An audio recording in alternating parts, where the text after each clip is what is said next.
Assalamualaikum warahmatullahi wabarakatuh.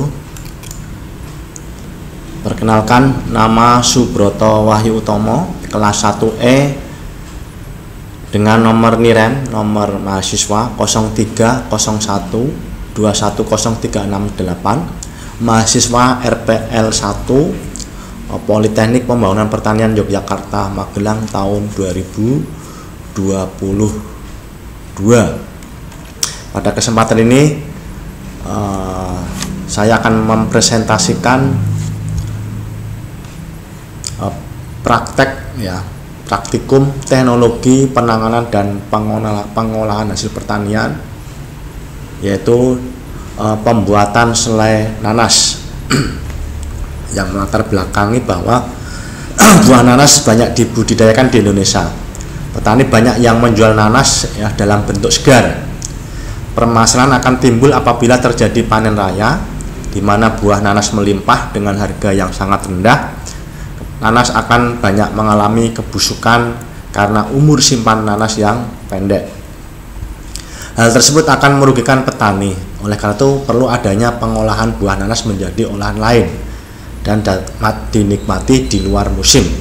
Selain itu, pengolahan buah nanas akan mempermudah pengemasan dan meningkatkan nilai jual nanas dibandingkan dijual dalam bentuk segar, sehingga diharapkan nantinya dapat meningkatkan pendapatan dan kesejahteraan petani.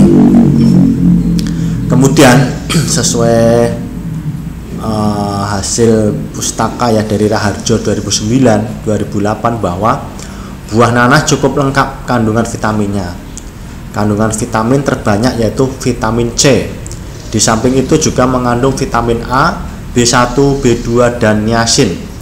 Selain itu juga terdapat kalsium, fosfor, besi, protein, karbohidrat, serat, dan lain-lain.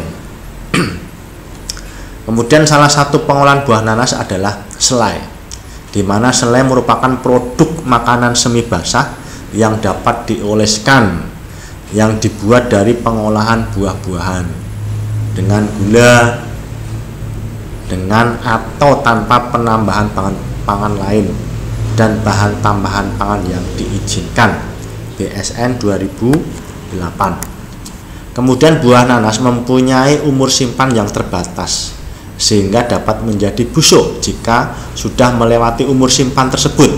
Oleh karena itu, buah nanas ini perlu diolah menjadi produk pangan olahan yang mempunyai umur simpan yang lebih panjang. Selai nanas. Salah satu produk pangan olahan nanas yang potensial adalah selai nanas.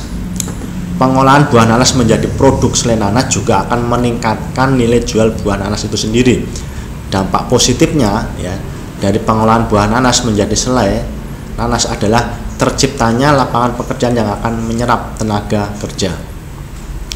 Kemudian selain buah nanas, bahan baku lain yang diperlukan dalam proses pembuatan selai ini adalah gula pasir,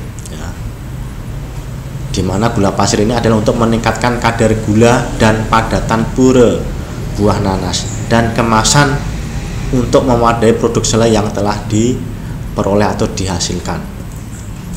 Kemudian untuk peralatan yang diperlukan untuk mengolah buah nanas menjadi selai antara lain pisau, timbangan, blender atau parutan, baskom, wajan, centong kayu, dan kompor. Di dalam proses pengolahan buah nanas menjadi produk selai dapat dimulai dengan jalan mengupas kulit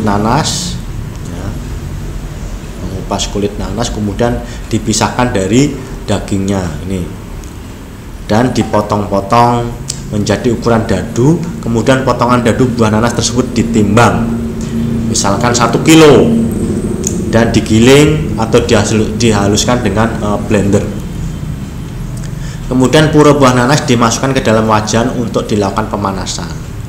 Tapi sebaiknya sebelum dilakukan pemanasan perlu dilakukan penambahan gula sebanyak 1:1 dengan berat potongan buah nanas, misalkan gram kita ambil 1 kilo, misalkan 1 kilo. Saat penambahan gula perlu dilakukan pengadukan agar gula yang ditambahkan bisa larut dengan sempurna.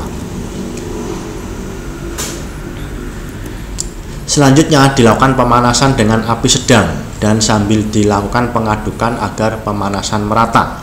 Setelah kadar airnya banyak berkurang, yaitu pura menjadi kental, api dikecilkan dan tetap dilakukan pengadukan agar tidak terjadi pemanasan setempat yang dapat mengakibatkan produk selai menjadi gosong. Jika kadar padatan telah mencapai 65, pemanasan dihentikan dan dilanjutkan pengemasan pada saat dalam kondisi masih panas. Ya, pustaka ya, daftar pustaka ya, sumber dari Barrett et al. 2005. Pengemasan. Jenis kemasan yang digunakan bisa berbentuk ya, jar kaca dan cup plastik kecil. Produk selai terkemas dilakukan pendinginan dan dilanjutkan dengan pemasangan label. Untuk diagram alur proses pengolahan buah nanas menjadi produk selai bisa dilihat pada gambar nanti di bawah ya. Selai nanas yang dihasilkan akan memiliki umur simpan yang panjang karena melewati proses pemanasan yang dapat membunuh mikroorganisme, pembusuk dan patogen. Jadi dengan pembuatan selai ini ya, kemudian dipanaskan, maka bisa membunuh mikroorganisme, pembusuk dan patogen. Nah, ini alurnya ya, alur pembuatan selai nanas ya secara umum. Proses pembuatan selai nanas, ini nanas, kemudian kita lakukan pengupasan, kemudian dicuci, diparut atau bisa di blender. Kemudian ini bisa dicampur gula sama pektin ya, atau cukup gula juga nggak masalah. Kemudian dipanaskan di wajan ya, dididihkan sehingga bisa mengental. Ini kadang-kalanya kalau untuk perusahaan besar ditambahi asam sitrat ya. Kemudian diaduk, diteruskan pemanasan dengan api sedang, maka jadilah selai, baru dilakukan pengemasan. Untuk penambahan gula ya dalam pembuatan selai akan menurunkan nilai aktivitas air atau AW dan menghambat pertumbuhan mikroorganisme sehingga dapat membantu meningkatkan umur simpannya. Pengemasan yang dilakukan dalam kondisi panas ya untuk mencegah terjadinya kontaminasi.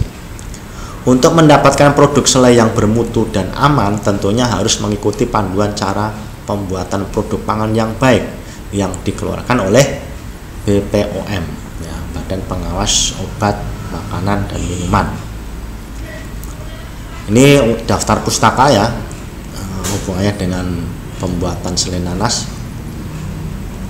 Kemudian ini ada link praktek pembuatan selai nanas ya. Ini bisa diakses di YouTube. Ini kebetulan saya sendiri ya yang mempraktekkan pembuatan selai nanas ini. Baik, terima kasih. Kami akhiri. Wassalamualaikum warahmatullahi wabarakatuh.